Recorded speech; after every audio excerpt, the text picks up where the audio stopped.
Tamil cine கவி நேயர்களுக்கு அன்பான வணக்கம். அரண்மனை படத்தின் 3 பாகங்களும் ஹிட்டானதை தொடர்ந்து 4வது பாகமாக வந்திருக்கிறது. பாசத்துக்குரிய அண்ணன் சுந்தர் சியின் எதிர்ப்பை மீறி காதலன் சந்தோஷ் பிரதாப்பை காதல் திருமணம் செய்த தமன்னா காற்றிலுள்ள பிரம்மாண்ட அரண்மனையில் மகள் மற்றும் மகனுடன் சந்தோஷமாக வாழ்கிறார். இந்நிலையில் நடைபயிற்சி மேற்கொள்ளும் சந்தோஷ் பிரதாப் திடீரென்று மரணமடைகிறார். அவரை கொண்ட அமானுஷ்ய சக்தி அடுத்து தமன்னாவின் கொள்கிறது. அதை பார்த்த அதிர்ச்சியில் கீழே விழுந்த மகள் படுகாயம் அறிந்து கோமா நிலைக்கு செல்கிறார். தங்கியின் மரணத்தை அறிந்து அரண்மனைக்கு வரும் சுந்தர் சி பிறகு பாக் என்ற அமானுஷ்ய சக்தியின் பின்னணியும் மற்றும் தமன்னா சந்தோஷ் பிரதாப்பின் மரணத்தையும் பற்றி தெரிந்து கொள்ள முயற்சிக்கும் போது பிரச்சனைகளை சந்திக்கிறார்.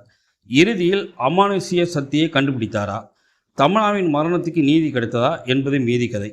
வழக்கமான சுந்தர் சியின் ஸ்டைலிலேயே இப்படம் இருக்கிறது.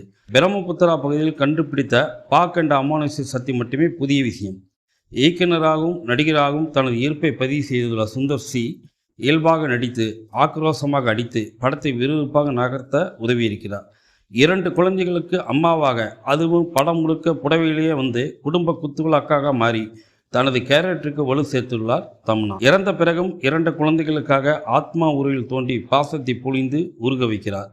டாக்டராக வரும் ராசி கண்ணாவுக்கு அதிக வேலை இல்லை. கோவை சரளா, யோகி பாபு, விடிவி கணேஷ், நான் கடவுள் ராஜேந்திரன், டெல்லி கணேஷ், சேசு ஆகியோரின் காமெடியில் கதை பரபரப்பாகவும் விறுவிறுப்பாகவும் நகர்கிறது. ஜெயபிரகாஷ், சந்தோஷ் பிரதாப், கருடாராம் ஆகியோர் கொடுத்த வேலையை செய்துள்ளனர்.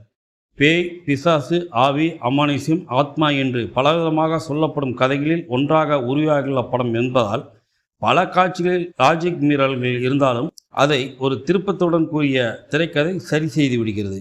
திகில் காட்சிகளும் கிளைமாக்ஸும் ப்ளஸ் பாயிண்ட். ஹிப்ஹாப் தமிழா ஆதியின் பின்னணி இசை தனி ரகம். வழக்கமான பேய் படங்களுக்கான இசையை தவிர்த்து புதிய பாணியில் முயற்சித்து வெற்றி பெற்றுள்ளார். பாடல்களும் கவனத்தை ஈர்த்துள்ளன.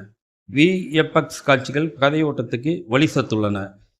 கிருஷ்ணசாமியின் ஒளிப்பதிவு மற்றும் குருராஜின் அரங்கமைப்பு படத்துக்கு பலம். திடீர் சர்ப்ரைஸாக அம்மன் சிலைக்கு முன்னால் குஷ்பு சிமரன் ஆடும் நடனமும் சுந்தர் சியின் சண்டை காட்சியும் ரசிகர்களை ஈர்க்கிறது. காமெடியையும் வழக்கமான பழிவாங்கலையும் மாற்றி யோசித்திருந்தால் படம் இன்னும் மிரட்டலாக இருந்திருக்கும். பார்க்க